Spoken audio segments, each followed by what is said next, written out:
Les fêtes de fin d'année, quand t'es diabétique, c'est pas juste éviter la bûche. C'est beaucoup plus que ça. Ouais, y a pas que la chanson de Maria Carey qui est relou pendant le réveillon. Y a les piqûres aussi.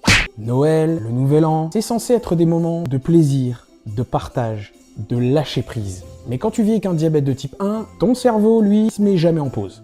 Jamais. Le diabète de type 1, c'est une maladie auto-immune. Ça veut dire que ton corps ne fait plus ce qu'il devrait faire tout seul. Donc oui, même pendant les fêtes, il faut s'adapter, compter, réfléchir et gérer. Pendant que les autres se resservent, bah toi tu calcules.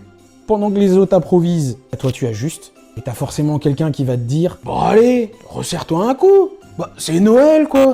Ouais, toi, tu sais que ton corps il s'en fout complètement de quel jour on est sur le calendrier.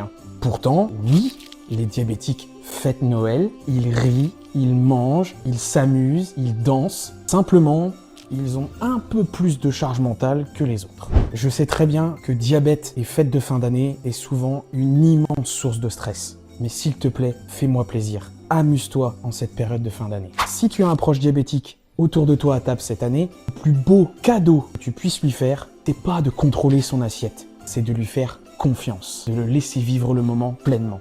Alors les fêtes de fin d'année avec un diabète, c'est possible. C'est juste un peu différent. Si cette vidéo te parle, partage-la. Parce que le diabète, c'est plein de stéréotypes qu'il faut faire disparaître comme le sucre avec l'insuline. Et que grâce à ça, tu pourras éviter un immense malaise à table pendant le réveillon.